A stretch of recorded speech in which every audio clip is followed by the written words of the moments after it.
Good morning, dear students. So today we will understand the NCERT exercise questions of chapter number 1, class 10th science. So the first question is, which of the following statements about the reactions below are incorrect? इसमें incorrect कौन सा है ये बताना है.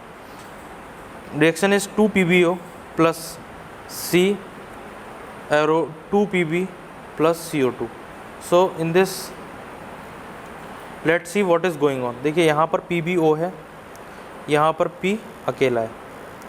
इसका मतलब removal of oxygen हुआ है. यहाँ पर रिमूवल ऑफ ऑक्सीजन हुआ है, तो रिमूवल ऑफ ऑक्सीजन का मतलब होता है रिडक्शन. इसका मतलब यहाँ पर रिडक्शन हुआ है.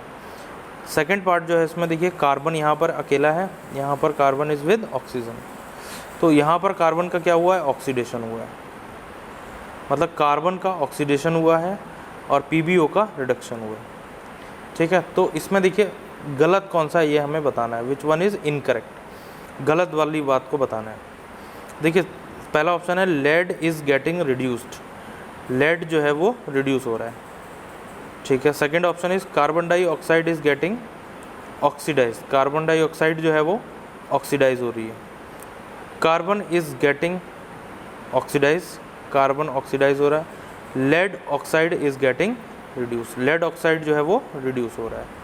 सो इसमें हमें इनकरेक्ट ऑप्शन बताना है. तो इनकरेक्ट ऑप्शन बताने के लिए पहले हम करेक्ट ऑप्शंस के ऊपर थोड़ा सा नज़र डाल लेते हैं. करेक्ट कौन से, देखिए कार्बन का ऑक्सीडेशन हो रहा था यहाँ पर. लेट्स सी, देखिए कार्बन का यहाँ पर ऑक्सीडेशन हो रहा है, तो ये जो थर्ड वाला ऑप्शन है it is correct. Lead oxide is getting reduce, lead oxide इसका जो है रिडक्शन हो रहा है, ये भी करेक्ट है. तो जो गलत वाले हैं लेड इज़ गेटिंग रिड्यूस, क्योंकि यहाँ पर तो लेड है ही नहीं. ठीक है, तो पहला भी गलत है. कार्बन डाइऑक्साइड, यहाँ पर देखिए कार्बन डाइऑक्साइड भी नहीं है, इसलिए ये भी ऑप्शन गलत हो गया. ये दो ऑप्शन सही हैं, कार्बन इज़ गेटिंग ऑक्सीडाइज ये, और lead is getting reduce, lead oxide is getting reduce. so these two options are correct. So the incorrect options are A and B. Incorrect options are A and B. I hope all of you has understand this.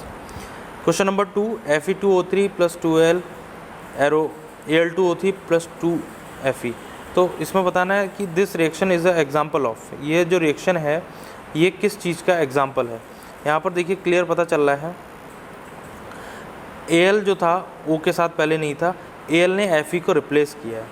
Replace किया क्या मतलब, displace किया है, क्योंकि aluminium जो है वो ज़्यादा रिएक्टिव है Fe से. तो this is the example of displacement reaction और सिंगल डिस्प्लेसमेंट रिएक्शन. उसमें ऑप्शन में डिस्प्लेसमेंट रिएक्शंस आ जाएगा हमारा. Third, what happens when dilute hydrochloric acid as added to iron filings. Tick the correct answer. देखिए जब भी कोई मेटल एसिड के साथ रिएक्ट करता है तो हाइड्रोजन गैस इवॉल्व होती है. तो इसका आंसर आ जाएगा Fe plus 2HCl arrow FeCl2 plus H2. Clear. तो option number A is correct, hydrogen gas and iron chloride are produced. देखिए मेटल जब भी एसिड के साथ रिएक्ट करेगा तो हाइड्रोजन गैस जरूर इवॉल्व होगी. Question number 4, what is a balance chemical equation, why should chemical equation be balance. So balance chemical equation क्या होती है, in which the total mass of reactant is equal to total mass of product हो जाए. ठीक है. देखिए answer में क्या है, according to law of conservation of mass, mass can neither be created nor be destroyed in a chemical reaction. The total mass of the reactant should be equal to total mass of the product. In a chemical reaction all the elements of both sides are equal. In a balanced chemical equation यहाँ पर आ जाएगा. ठीक है. तो कोई भी अगर equation balance है तो उसमें टोटल मास जो होगा रिएक्टेंट का और प्रोडक्ट का क्या हो जाएगा, बराबर हो जाएगा. प्लस इसके साथ जो नंबर ऑफ एलिमेंट्स हैं वो भी क्या हो जाएंगे, बराबर होंगे. और why should chemical equation balance, chemical equation should balance to obey the law of conservation of mass. Next question, translate the following statements into chemical equations and then balance them. The first equation is hydrogen gas combine with nitrogen to form ammonia. यहाँ पर देखिए इसमें सारी reactions लिखी हुई हैं and all the equations are balanced है, you can see from here. Balance के लिए मैंने आपको बताया you have to practice more and more. It is just like a mathematics, आपको बैलेंस करना आना चाहिए. ये just use hit and trial method. 6th question is also of balancing. The solutions of question number 6 are given here, you can see. Question number 5, 6 and 7 देखिए, ये इसमें सिर्फ balancing के बारे में बोला गया। जैसे 7th क्वेश्चन में देखिए क्या दे रखा है, first part calcium hydroxide plus carbon dioxide arrow calcium carbonate plus water. तो रिएक्शन इज रिटन है COH whole twice, for carbon dioxide CO2, calcium carbonate का मतलब CaCO3 और H2O। देखिए फार्मूले जिस बच्चे को नहीं आ रहे हैं तो मैंने बार बार आपसे कहा था कि 9th क्लास में एक टेबल थी याद करने को, NCERT में दे रखी है चैप्टर नंबर 3 में एटम्स और मॉलिक्यूल्स में। तो वो टेबल जिसने लर्न कर ली, जिसमें ऊपर चार्ज लगा है Na+, Cl-, ठीक है, तो वो आसानी से ये फार्मूलेस को ड्राइव कर सकता है। Suppose you have to write the formula of calcium carbonate. तो कैल्शियम के ऊपर देखिए क्या होता है, एक बार मैं दोबारा रिवाइज करा देता हूँ, +2 का चार्ज होता है, ठीक है, और कार्बोनेट CO3 इसके ऊपर होता है -2। ये सारा आपकी 9th की NCERT में दे रखा है। तो फार्मूला लिखने का जो तरीका था वो क्या था, हम लोग लिखते थे Ca, जो भी उसका चार्ज होता था उसको नीचे लिखते थे, यहाँ पर लिखते थे CO3, इसका जो भी चार्ज होता था यहाँ पर लिखते थे, और हम लोग क्रॉस मल्टीप्लाई कर देते थे।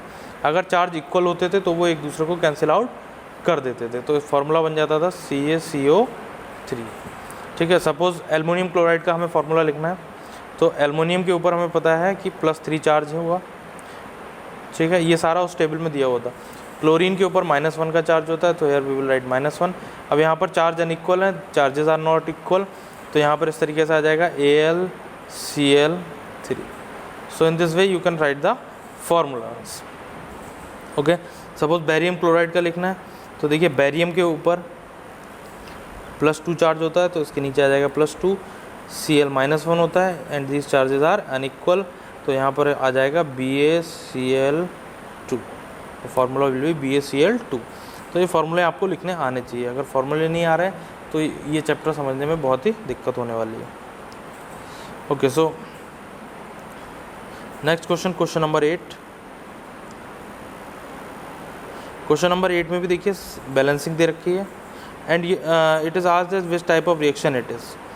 सो यहाँ पर क्या देखिए, potassium bromide plus barium iodide और potassium iodide plus barium bromide इसमें बन रहा है यहाँ पर। तो ये किस टाइप की रिएक्शन है, यहाँ देखिए K Br के साथ था, now K is with I, ठीक है, I Ba के साथ थी, now it is with K, ठीक है। तो ये जो एग्जांपल है that is double displacement reaction. ये डबल डिस्प्लेसमेंट में आपको बताया था मैंने, डबल डिस्प्लेसमेंट किस तरीके की होती है। सपोज़ A, B और C, D मिलके रिएक्शन कर रहे हैं, तो जो प्रोडक्ट बनेगा, सपोज़ A D के साथ चला गया और C जो है वो B के साथ चला गया, इसमें आयंस का एक्सचेंज हो जाता है, तो इस तरीके का है। तो ये हो जाएगा हमारे पास डबल डिस्प्लेसमेंट रिएक्शन। अगर चलिए ठीक है, नेक्स्ट आ जाता है हमारे पास, देखिए यहाँ पर single product sorry reactant is single while products are more 2, ठीक है, सिंगल रिएक्टेंट है और प्रोडक्ट 2 हैं, इसका मतलब किसी एक का डिकम्पोजिशन हो रहा है। So this type of reaction will be called decomposition reaction. इसमें देखिए रिएक्टेंट 2 हैं, ठीक है, और मिलके प्रोडक्ट इन्होंने बनाया 1, तो इसका मतलब ये रिएक्शन हो जाएगी हमारी कॉम्बिनेशन रिएक्शन। नेक्स्ट यहाँ पर देखिए, this is an example of displacement reaction. Displacement reaction किस तरीके की होती है, सपोज A B C के साथ रिएक्ट कर रहा है, तो if A is more reactive than B, A की रिएक्टिविटी अगर B से ज़्यादा है तो क्या करेगा, it will displace B from its salt, it will form AC plus B, AC plus B। तो ये भी देखिए इसी तरीके का एग्जांपल है, Mg plus 2HCl arrow MgCl2 plus H2। so this is an example of single displacement reaction. Now next question is, what does one mean by exothermic or endothermic reactions? Give examples. So exothermic और endothermic में I have told you reaction in which heat is evolved, जिसमें heat निकल रही है वो कौन सी reaction कहलाएगी, exothermic, और जिसमें reaction heat absorb हो रही है that will be called as endothermic reaction. देखिए the reactions in which heat is released along with the formation of product are called exothermic reaction. जिसमें heat release हो रही है वो क्या कहलाएगी, हमारी exothermic reaction, और जिसमें heat absorb हो रही है वो कहलाएगी endothermic reaction. Okay, so next is, why is respiration considered as exothermic reaction? respiration को exothermic reaction क्यों माना जाता है? तो पहले तो एक्सोथर्मिक एक्सोथर्मिक रिएक्शन हमको क्लियर होनी चाहिए। एक्सोथर्मिक रिएक्शन क्या होती है? जिसमें हीट रिलीज हो रही है। The reaction in which heat is release with the product, जिसमें हीट निकल रही है वो कौन सी रिएक्शन कहलाएगी? एक्सोथर्मिक। तो देखिए during digestion the food is broken down to form glucose, glucose फिर combine with oxygen in the cells of our body and provides energy. This reaction is called a respiration. It is an exothermic reaction, the reaction in which heat is released along with the formation of product. इसमें देखिए respiration जब होता है, जब हम तेज़ तेज़ से ब्रीथ करते हैं तो क्या होता है, हम वी फील हॉट, हमें गर्मी लगती है।